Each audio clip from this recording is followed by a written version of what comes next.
ओम शांति। 5 जनवरी 2023 साकार मुरली। मीठे बच्चे, भक्तों पर जब भीड़ पड़ी है, विपदा आई है, तब बाप आए हैं ज्ञान से गति सतगति करने। प्रश्न, विक्रमाजीत कौन बनते हैं? विक्रमाजीत बनने वालों की निशानी क्या होगी? उत्तर, विक्रमाजीत वही बनते हैं जो कर्म, अकर्म और विकर्म की गति को जान श्रेष्ठ कर्म करते हैं। विक्रमाजीत बनने वाले कभी भी कर्म कूटते नहीं, उनके कर्म विकर्म नहीं बनते। प्रश्न, इस समय बाप डबल सर्विस कौन सी करते हैं? उत्तर, आत्मा और शरीर दोनों को पावन भी बनाते और फिर अपने साथ वापस घर भी ले जाते हैं। चरित्र एक बाप के हैं, मनुष्यों के नहीं हो सकते। गीत ओम नमः शिवाय, ओम शांति। ये गीत बच्चों ने सुना। जो भी भक्ति मार्ग वाले हैं वे ऐसे गीत गाते हैं। घोर अंधियारे से उजेरा चाहते हैं और दुख से छूटने की पुकार करते रहते हैं। तुम तो हो शिव, बंसी, ब्रह्मा, कुमार, कुमारियाँ। ये तो समझने की बातें हैं। इतने बच्चे कुक वंशावली हो नहीं सकते, जरूर मुख वंशावली होंगे। श्री कृष्ण को इतनी रानियां अथवा बच्चे नहीं थे। गीता का भगवान तो राजयोग सिखलाते हैं, तो जरूर मुख वंशावली होंगे। प्रजापिता अक्षर तो नामी ग्रामी है, इनके मुख से बाप आकर ब्राह्मण धर्म रचते हैं। प्रजापिता नाम बाप का शोभता है। अब तुम प्रैक्टिकल में उस बाप के बने हो। वे तो कह देते कि श्री कृष्ण भी भगवान था, शिव भी भगवान था। रुद्र भगवान के बदले श्री कृष्ण का नाम डाल दिया है। कहते भी हैं शंकर पार्वती, रुद्र पार्वती नहीं कहेंगे, शिव शंकर महादेव कहते हैं। अब श्री कृष्ण को रुद्र व शंकर तो नहीं कहेंगे। भक्त गाते हैं परंतु भगवान को नहीं जानते। भारत में वास्तव में सच्चे सच्चे भगत वह हैं जो पूज्य थे, वही अब पुजारी बने हैं। उनमें भी नंबरवार हैं, तुम्हारे में भी नंबरवार हैं। तुम हो ब्राह्मण, वह है शूद्र।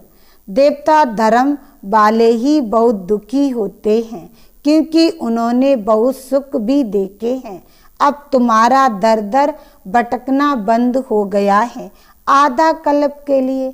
ये राज भी तुम ब्राह्मण ही जानते हो, सो भी नंबरवार, जिन्होंने कल्प पहले जितना पुरुषार्थ किया था उतना ही अब करते हैं। ऐसे नहीं जो ड्रामा में होगा, फिर भी पुरुषार्थ का नाम आता है। ड्रामा को बच्चों से पुरुषार्थ कराना ही है। जैसा पुरुषार्थ वैसा पद मिलेगा।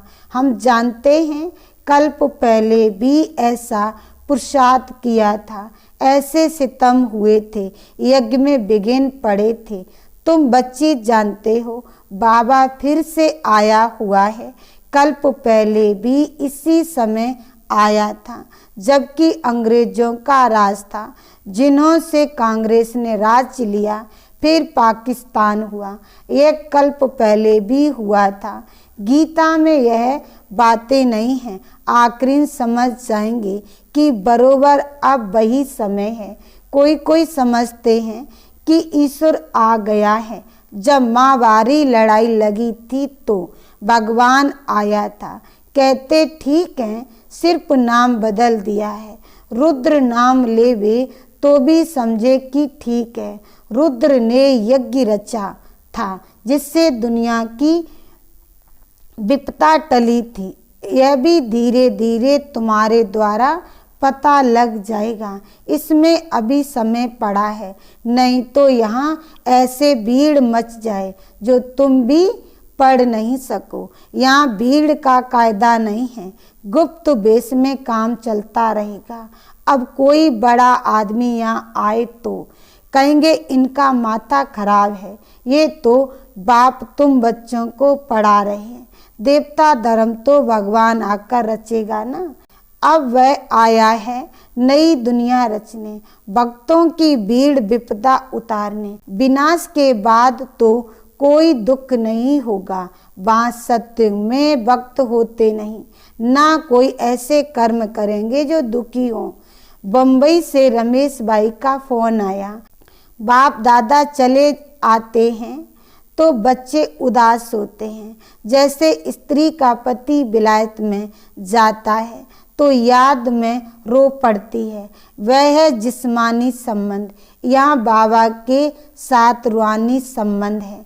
बाबा से बिछड़ते हैं तो प्रेम के आंसू आ जाते हैं। जो सर्विसिएबल बच्चे हैं, बाबा को उनका कद्र है। सपूत बच्चों को फिर बाप का कद्र रहता है। शिव बाबा का तो बहुत ऊंचे ते ऊंचा संबंध है, उनसे ऊंचा संबंध तो कोई होता नहीं। शिव बाबा तो बच्चों को अपने से भी ऊंचा बनाते हैं। पावन तो तुम बनते हो, परंतु बाप समान एवर पावन नहीं हो सकते। हाँ, पावन देवता बनते हो। बाप तो ज्ञान का सागर है, हम कितना भी सुने तो भी सागर नहीं बन सकते। वे ज्ञान का सागर, आनंद का सागर है। बच्चों को आनंदमय बनाते हैं और तो सिर्फ नाम रखवाते हैं। इस समय दुनिया में भगत माला बड़ी लंबी चौड़ी है।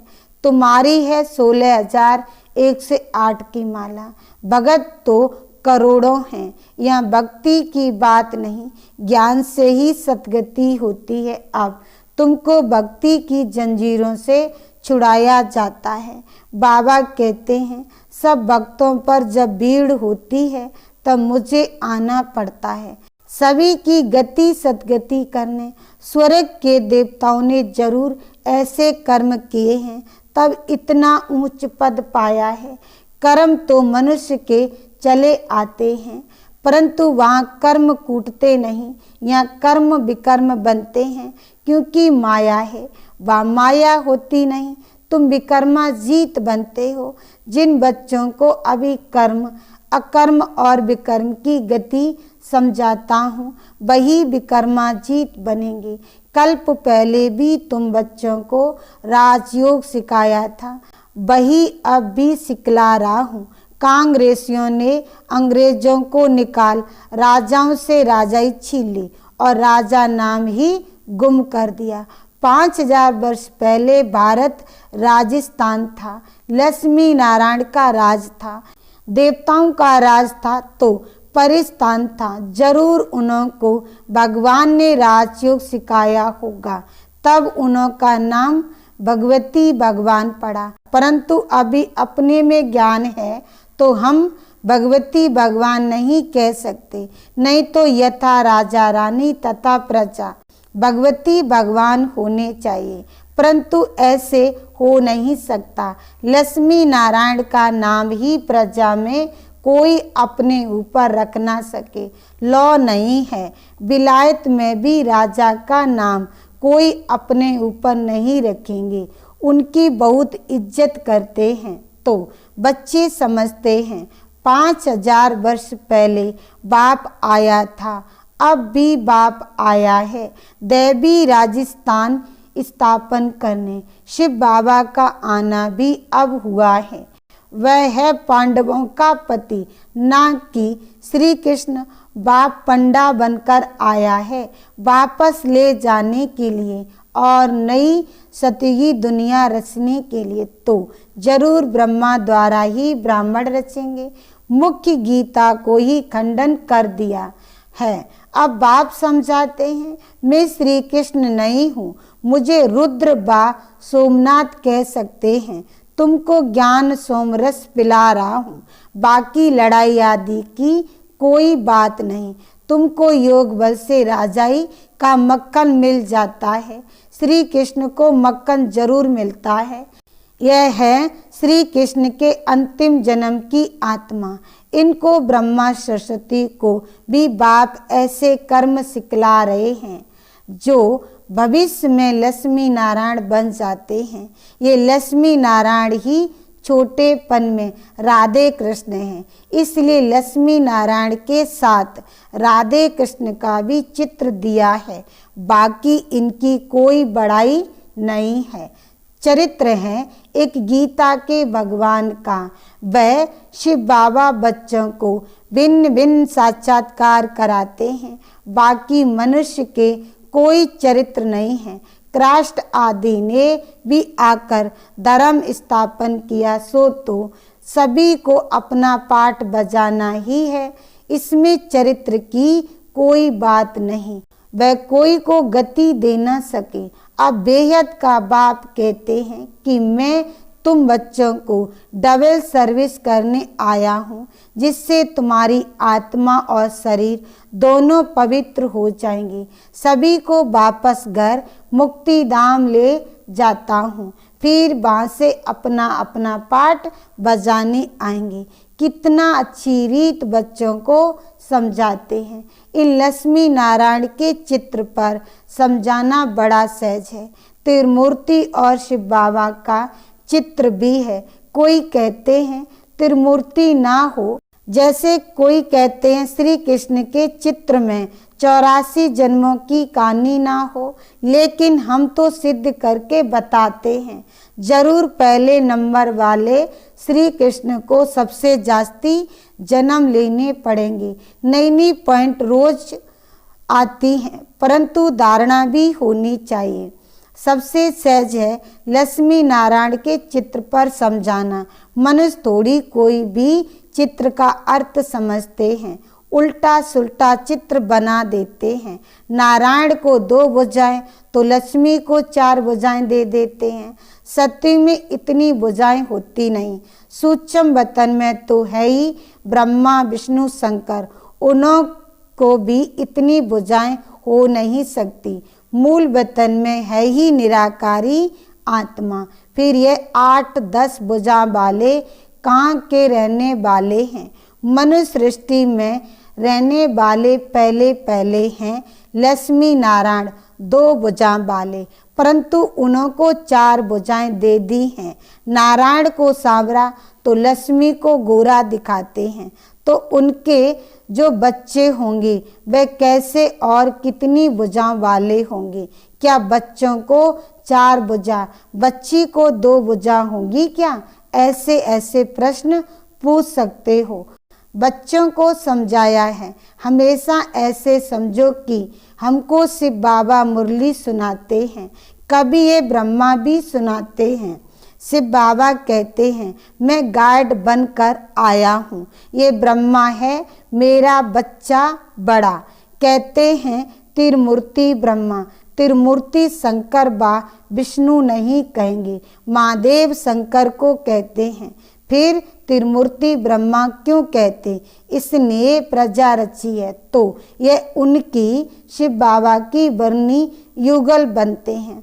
शंकर बा विष्णु को वर्णी नहीं कहेंगे। ये बहुत वंडरफुल बातें समझने की हैं। यहाँ सिर्फ बाप और वर्षे को याद करना है, बस इसमें ही मेहनत है। अभी तुम कितने समझदार बने हो। बेहद के बाप द्वारा तुम बेहद के मालिक बनते हो। ये धरती ये आसमान सब तुम्हारा हो जाएगा, ब्रह्मांड भी तुम्हारा हो जाएगा। ऑलमाइटी अथॉरिटी राज्य होगा, वन गवर्नमेंट होगी। जब सूर्यवंशी गवर्नमेंट थी तो चंद्रवंशी नहीं थे, फिर चंद्रवंशी होते हैं तो सूर्यवंशी नहीं। वह पास्ट हो गया, ड्रामा पलट गया। ये बड़ी वंडरफुल बातें हैं। बच्चों को कितना खुशी का पारा चढ़ना चाहिए। बेहद के बाप से हम बेहद का वर्षा जरूर लेंगे। उस पति को कितना याद करते हैं, ये बेहद की बासाई देने वाला है। ऐसे पतियों के पति को कितना याद करना पड़े, कितनी बारी प्राप्ति होती है। वहाँ तुम कोई से कभी भीख नहीं मांगते हो, वहाँ गरीब होते नहीं। बेहद का बाप भारत की झोली भर देते हैं। लक्ष्मी नारायण के राज को गोल्डन एज कहा जाता है। अब आयरन एज, फर्क देखो कितना है। बाप कहते हैं, मैं बच्चों को राजयोग सिखला रहा हूँ। तुम सो देवी देवता थे, फिर क्षत्रिय वैश्य शूद्र बने, अब फिर से ब्राह्मण बने हो, फिर सो देवता बनेंगे। इस 84 के चक्र को तुम याद करो। चित्रों पर समझाना बड़ा सहज है। जब देवी देवताओं का राज था तो कोई और राज्य नहीं था, एक ही राज था, बहुत थोड़े थे, उसको कहा जाता है स्वर्ग।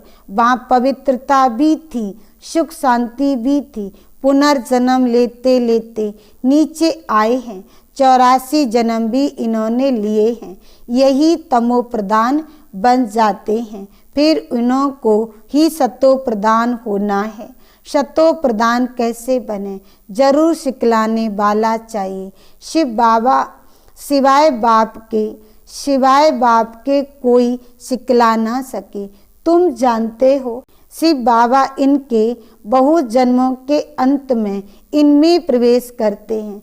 कितना साफ करके समझाते हैं। अच्छा, मीठे मीठे सिखिल दे बच्चों प्रति माता पिता बाप दादा का याद प्यार और गुड मॉर्निंग। रूहानी बाप की रूहानी बच्चों को नमस्ते। धारणा के लिए मुख्य सार। पहला पॉइंट, एक बाप से ही सर्व रूहानी संबंध रखने हैं। सर्विसिएबल बच्चों का कद्र रखना है। आप समान बनाने की सेवा करनी है। दूसरा पॉइंट, बेहद बाप द्वारा हमें बेहद विश्व का राज्य भाग्य मिल रहा है। धरती आसमान पर हमारा अधिकार होगा। इस नशे और खुशी में रहना है। बाप और वर्षे को याद करना है। वरदान, बालक और मालिकपन के बैलेंस से पुरुषार्थ और सेवा में सदा सफलता मूर्त भव। सार में कहा, सदा यह नशा रखो कि बेहद बाप और बेहद वर्षे का बालक सो मालिक हूँ। लेकिन जब कोई राय देनी है, प्लान सोचना है, कार्य करना है तो मालिक होकर करो।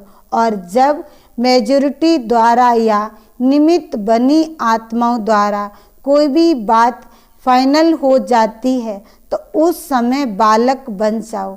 किस समय राय बहादुर बनना है और किस समय राय मानने वाला, ये तरीका सीख लो तो पुरुषार्थ और सेवा दोनों में सफल रहेंगे।